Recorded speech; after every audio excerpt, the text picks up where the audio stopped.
قرار او د قرار په څیر نورو ته وایم که چیرې د تاسو بحث ټول د حسیب ځواک شخصیتي ویې کوئ سل ځلې نور یې مو کوئ د دې خواته چې نور تاسو لرئ نه د تاسو د پنجابیانو کیسه بیخي یوه ده هغوی همدغه کار کوي تاسو هم کوئ له دا خواته هېڅ هم نه کوئ نو فلهذا دا زما وطن دی او زه د دې وطن بچی یم او په دې لاره کې به په ما باندې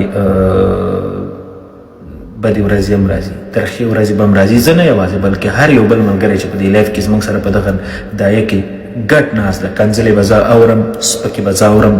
تر پرونه پورې تر دغه پرونه پورې طالب ما ته څه ونه ویل دغه موبین تر کومه حده ونه رسېد کومې خبرې ونه کړلې خو ما دپاره نه هغه وخت مهم نه اوس مهم هغه وخت کې مې د وطن دپاره غږېدم نن هم غږېږم نن د پنجابي یرغل د پنجابي د یرغل په وړاندې د دې وطن او د دې ولس تر څنګ ولاړ یم بیا به هم دلته په ما باندې او دا تورونه دا بدې خبرې او دا سپکې خبرې دا بد القاب څوک راته وایي دا همدغه زموږ د جمهوریت د صف ملګري دي ډېره مننه دواړو طرفونو ته زه وایم تاسو خپل طرفونه معلوم کړي تاسو خپلې لارې معلومې کړي دي تاسو نه یوه نړۍ مننه دغه ستاسو کار ده او په دې لاره کې ریښتوني انسانان لکه ښاغلی ننګیال لکه زموږ نور وصال صاحب جلال جبار خیل باسط صاحب دا نور ټول موږ سره ناست دي دا د دې وطن اصلي بچیان دي دوی به هره ورځ غږېږي او که ضرورت یې څو عملي میدان ته هغه به هم درته موږ وکړو همدغه ملګرو په عملي میدان کې دې وطن ته خدمت کړی بدبختانه چې ما ته دا موقع په لاس نه ده راغلی چې زه د خپل وطن خدمت په عملي میدان کې په وطن کې چې یا مې په یو ښاروالۍ کې وظیفه وای یا مې په یو چېرته په یو ځای کې دنده وای ما د خپل وطن خدمت کړی له هغه پرته 3.5 کاله مو د جمهوریت دپاره چې څه کړي دي هغه وخت کې چې 20 کاله جمهوریت په افغانستان باندې حاکم و خلکو په مختلفو نومونو باندې په افغانستان کې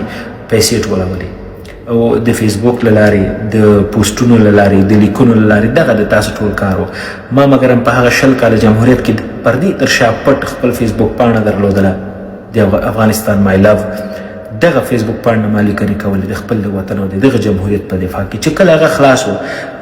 بیا هم زما د وطنوالو د جمهوریت ډېرې په ټول په غرب کې ژوند دوی کوه والله که د جمهوریت سره دوی اشنایي لا درلودله زما د پارلمان وکیل جمهوریت نه پېژنده خو د دغه ټولنیزو رسنیو په ساعتونو په لیغونو په نتیجه کې دغه حال چې نن د جمهوریت څومره لویه دایه په میډیا باندې پرته ده څومره خلک د جمهوریت په ګټو باندې پوه سو دا زه ځان د دې شي کوم په چا باندې زه نه احسان کوم او نه دا خبره زه درته په دې خاطر کوم چې ته ودرېږه تاسو زما احسانمند اوسئ نه دا خبره درته په دې خاطر کوم چې همغه د جمهوریت ملګري نن ماته سپکې سپورې وایي کنځلې کوي په څه خاطر یې راته کوئ په دې خاطر یې راته کوي چې زه نن د افغانستان په دفاع کې ولاړ یم نو ماته خو طالب هم کنځا کوي د جمهوریت د صف ملګری هم راته کوي او پاکستانی هم راته کوي نو زه په دې غزي کې زه څوک یم خو زه خو همدا ولس یم که نه چلته مې پنجاب بمبارد را باندې کي زما غږ څوک نه اوري دلته په میډیا کې تاسو موږ ته کنځلې کوئ زموږ خولې را ډب کوئ نو څوک را پاتې سو خو همدغه یې خلاص په هر صورت زړه زه هېڅ وخت نه غورځم ما چې کومه ورځ باندې دغه لاره خپلوله دا خو میډیا ده که خدای پاک ورځ راوسه چې په افغانستان کې بیا د غره تر تګه پورې هم ورته آماده د خپل د خبرو دپاره د میدان خلک یو په میدان باندې څوک نه پرېږدو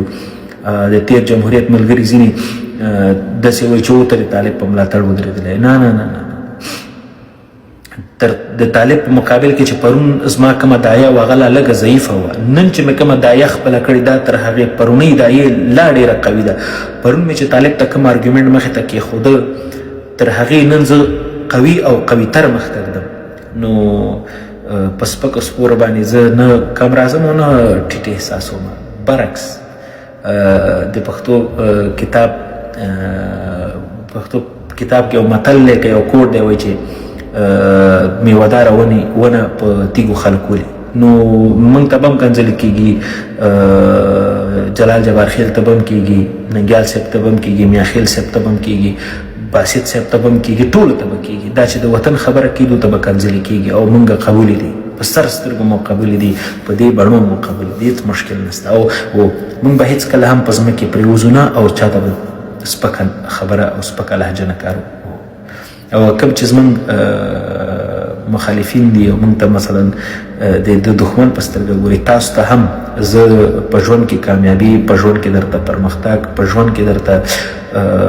ښه سټیج غواړم خدای دې وکړي چې زموږ نه ته ښه سټیج باندې ولاړې او د وطن نمایندګي وکړي په لا اله الا الله محمد رسول الله چې تر تا دومره چکچکې زه ووهمه چې تی فکر لا نسې کولی ته یو ځل پورته سه د افغانستان په دفاع کې خبره وکړه ته به ولاړې موږ به درته چکچکې وهو حسیب خان ځواک به درته چکچکې وهي په دې خاطر به درته وهي چې ته وطن نمایندګي ته ډېره ښه کولی سي او که چیرې